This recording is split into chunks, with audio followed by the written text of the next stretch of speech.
Imaginez le tout dernier smartphone à la mode. Un design impeccable, un écran sublime, une allure qui vaut une fortune. Mais voilà le problème. Dès que vous essayez d'y installer une application de base, comme la conscience ou la sincérité, le système plante. Erreur, fichier introuvable. C'est exactement comme ça que fonctionne la psyché d'un narcissique. À l'extérieur, une image de réussite et de confiance absolue. À l'intérieur, un vide total, une absence de fonction humaine fondamentale. Aujourd'hui, on ne va pas simplement dire qu'ils sont méchants. On va parler de faits, de 6 compétences précises où n'importe quel narcissique, sans exception, est totalement nul.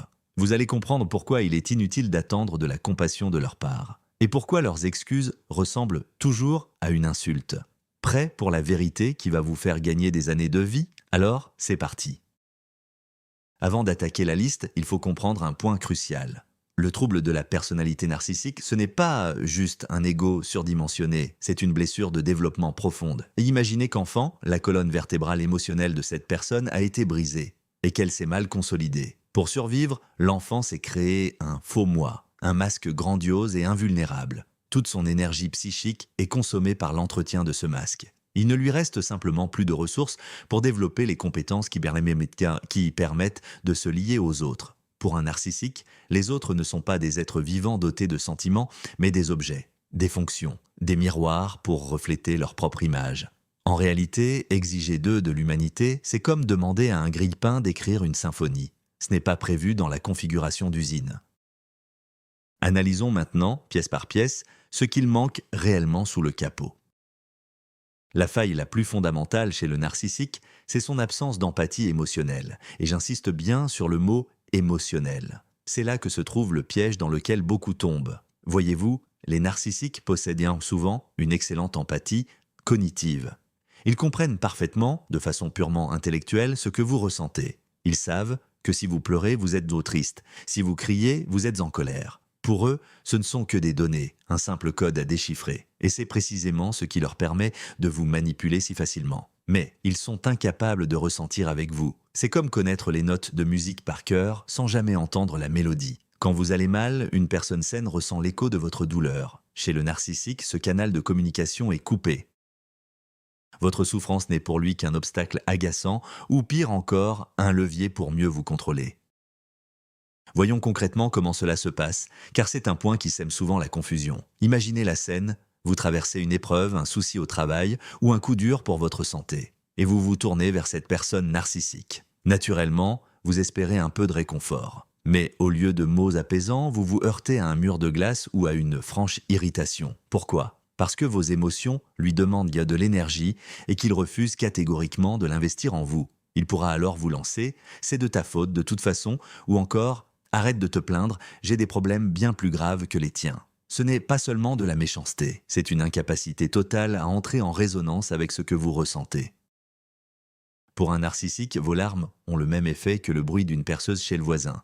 Cela ne suscite aucune compassion, juste l'envie agacée que ce vacarme s'arrête enfin.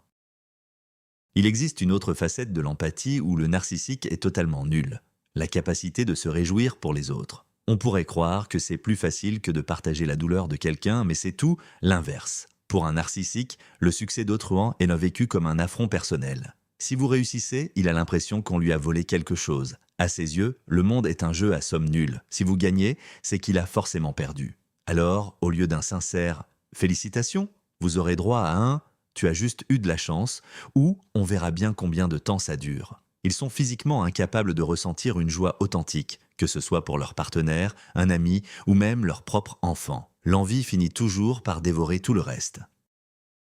La deuxième capacité qui leur fait totalement défaut, c'est la vision globale, ou ce que les psychologues appellent la constance de l'objet. Ça a l'air compliqué, mais en réalité, c'est très simple. Imaginez que vous vous disputiez avec l'être aimé. Vous êtes en colère, vous vous sentez blessé, mais vous n'oubliez pas pour autant que vous l'aimez. Votre amour n'a pas disparu, il est juste temporairement masqué par la colère. Chez un narcissique, ce mécanisme n'existe pas. Pour lui, à un instant donné, l'autre est soit totalement bon, soit totalement mauvais. Il n'y a aucune nuance, pas de zone grise, tout est soit noir, soit blanc. Comment cela se manifeste-t-il concrètement ? Lors d'un conflit, le narcissique ne se contente pas d'être en colère contre vous. Il vous déteste. Dans son esprit, vous passez instantanément du statut de l'amour de sa vie à celui de pire ennemi. Tout votre passé, tous vos bons souvenirs sont effacés d'un coup, comme si son disque dur avait été formaté. C'est pour cette raison qu'ils peuvent se montrer d'une cruauté extrême. Ils disent des choses atroces parce que, sur le moment, votre histoire commune n'existe plus. Vous n'êtes plus qu'une menace, un parfait étranger. Et puis, 1 heure plus tard, quand leur humeur change, ils agissent comme si de rien n'était. Ils sont alors sincèrement incapables de comprendre pourquoi vous êtes encore bouleversé. Le manque de constance de l'objet entraîne une autre difficulté majeure, le fameux « loin des yeux, loin du cœur ». Si un narcissique ne vous voit pas physiquement, vous cessez, pour ainsi dire, d'exister dans son monde émotionnel. Chez lui, l'attachement profond ne résiste pas à la distance. Cela explique pourquoi il peut si facilement vous trahir ou oublier ses promesses dès que vous avez le dos tourné. Tant que vous lui apportez de l'attention, de l'admiration ou du confort, vous existez. Mais dès que vous sortez de son radar, il vous éteint, tout simplement, comme on coupe la lumière. Cette capacité à garder l'image de l'être aimé vivante en soi est un mécanisme qui lui fait totalement défaut. Là où devrait se trouver ce lien, il n'y a chez le narcissique qu'un vide immense. La troisième compétence où le narcissique est un zéro pointé, c'est la capacité à assumer ses responsabilités. En théorie, n'importe quel adulte comprend une logique simple. Si je casse une tasse, c'est moi qui l'ai cassée. Mais dans l'univers du narcissique, c'est la faute de la gravité, d'un sol mal nivelé ou carrément la vôtre, parce que vous l'aviez posé beaucoup trop près du bord. Pour lui, reconnaître une erreur est une véritable condamnation à mort. Son ego est si fragile que la plus petite fissure, le simple fait de dire « j'ai eu tort » pourrait faire s'effondrer tout l'édifice. Vous avez sûrement déjà été témoin de ce phénomène. Imaginez la scène, vous les prenez en flagrant délit de mensonge. Vous avez tout. Les preuves, les captures d'écran, les témoins. Une personne équilibrée finirait par rougir et s'excuser. Mais le narcissique, lui, réécrit la réalité en direct « Je n'ai jamais dit ça. Tu as mal compris. » Ou encore « C'est à cause de toi si j'ai dû réagir comme ça. » C'est ce qu'on appelle le gaslighting. Mais au fond, tout vient d'une incapacité totale à assumer ses actes. Ils nieront l'évidence jusqu'au bout, même si cela devient absurde. Leur psychisme les protège de la honte coûte que coûte. C'est là qu'intervient un mécanisme fascinant, la projection.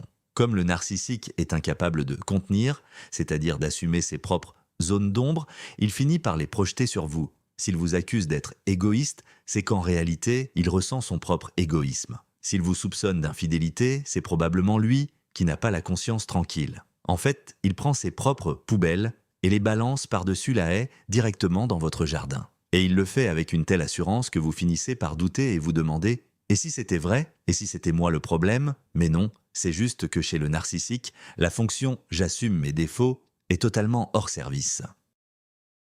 La quatrième compétence, c'est l'art de présenter des excuses sincères. Et là, vous allez peut-être m'objecter « Mais mon narcissique s'est déjà excusé. » Analysons ces excuses à la loupe. Une véritable excuse repose sur 3 piliers. La reconnaissance des faits, j'ai fait ça, la reconnaissance du tort causé, je t'ai fait mal, et la volonté de changer, je ne recommencerai plus. Chez le narcissique, l'excuse n'est donc un moyen de vous faire taire pour que tout redevienne comme avant. C'est une transaction, un simple contrat, et non un acte de repentir.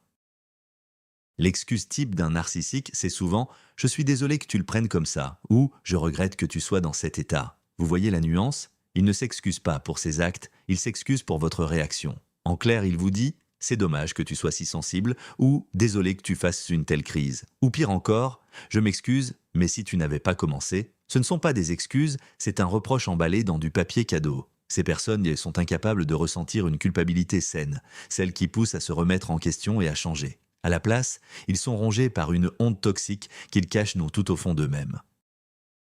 Faites une petite expérience. La prochaine fois qu'un narcissique vous dira « pardon », demandez-lui calmement « mais au juste, de quoi t'excuses-tu? Qu'est-ce que tu as fait de mal concrètement ?» Vous verrez, soit il va se bloquer, soit il va s'énerver. Pourquoi? Parce qu'en réalité, il n'a absolument pas analysé ses actes. Il a simplement lâché ce mot magique pour que vous arrêtiez de lui marcher dans les têtes et de lui prendre la tête.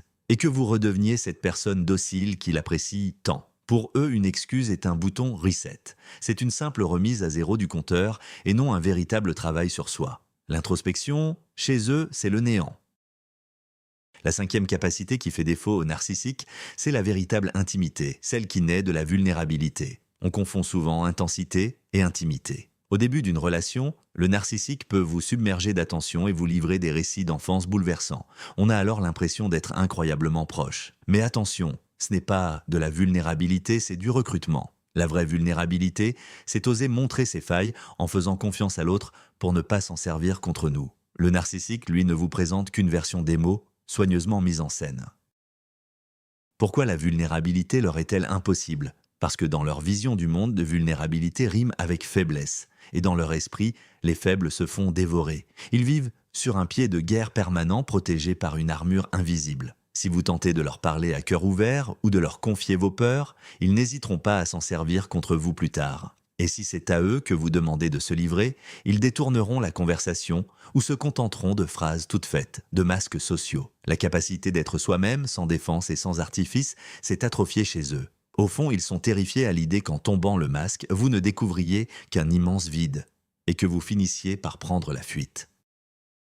C'est ce qui explique ce sentiment de solitude profonde que l'on ressent avec un narcissique. L'autre est là, juste à côté de vous, vous partagez le même lit, mais c'est comme s'il y avait un mur de verre blindé entre vous. Vous avez beau frapper, hurler, aucun son ne traverse. Un narcissique ne sait pas créer de lien affectif. Tout ce qu'il sait faire, c'est instaurer une dépendance. Et ce sont deux mondes bien distincts. Un lien véritable suppose deux partenaires égaux. La dépendance, elle, exige un maître et un soumis. Quant au principe même du partenariat, ce respect mutuel, où deux personnes comptent autant l'une que l'autre, c'est pour lui un concept aussi abstrait et inaccessible que de la physique quantique.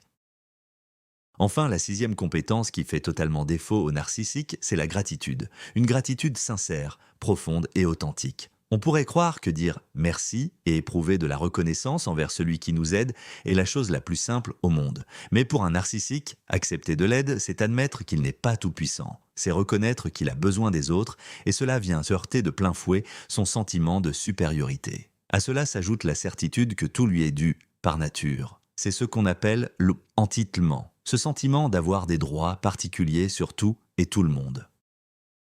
Quand vous faites quelque chose de gentil pour un narcissique, il considère cela comme un dû. Vous avez préparé le dîner? Pour lui, c'est simplement votre rôle. Vous l'avez aidé financièrement? C'est normal, vous êtes partenaire. Vous lui offrez un cadeau prestigieux? Il se dit qu'enfin vous reconnaissez sa juste valeur. Il ne ressent jamais le besoin de rendre l'appareil. Au contraire, la gratitude est vécue comme une dette. Et s'il y a bien une chose qu'il déteste, c'est d'être redevable. C'est pour cette raison qu'au lieu d'un « merci », ils vont souvent minimiser votre geste. C'est leur manière à eux de ne pas se sentir obligés envers vous. Rappelez-vous leur comportement pendant les fêtes. Bien souvent, ils finissent par tout gâcher simplement parce qu'ils ne sont plus au centre de l'attention ou parce qu'ils se sentent obligés de feindre la joie devant un cadeau qu'ils jugent indigne d'eux.